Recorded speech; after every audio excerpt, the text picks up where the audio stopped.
When you read the rabbinics, we will begin to notice that most teachings that we have recorded by religious leaders at that time actually do not include women in the subject matter of their stories. In other words, parables in the first century world are heavily freighted toward, they are anchored to, they are aimed at the masculine. So when we read these parables, imagery is being used, context is being used that men would know and recognize in their everyday lives, but it was very difficult for women to locate themselves in the conversation, in the story, in what was happening. Now that begs the question, why? Why were rabbis and Pharisees, as a general rule, not using the feminine in the content of their stories and parables where they are relaying scriptural, biblical things in Jesus' world? Well, there's a couple of things that we might guess at tonight. Number one, in a world of patriarchy, if you get the father, you get the whole household. Think about how many times in the book of Acts the scriptures will say something like, and so came to faith and he and his whole household were baptized. Raise your hand if you've ever read that.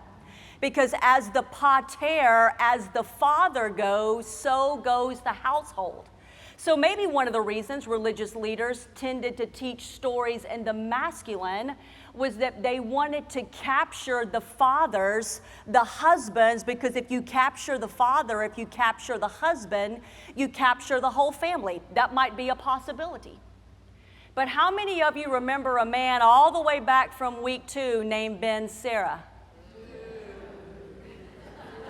Yeah, y'all remember him.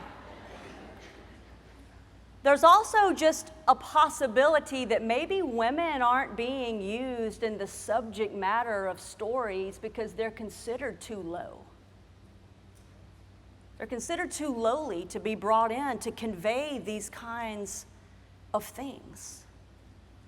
Can you imagine in Jesus' world, you and your husband and your children, and you're listening to your religious leaders, and every story it applies to your husband, it applies to your sons, but you and your daughters are sitting there and you're wondering, do I have a place in this? Do I have a role in this? Does God see me? Am I part of this great thing that the living God is doing in the earth? Or is it only for my husband? Is it only for my sons? Is it not for me? Is it not for my daughters? Is it not for my granddaughters? Now, y'all, here's where it gets gospel gorgeous. I have a question for you. Did Jesus use women as the subject matter in some of his stories, yes or no? Yes. Jesus uses women in his stories.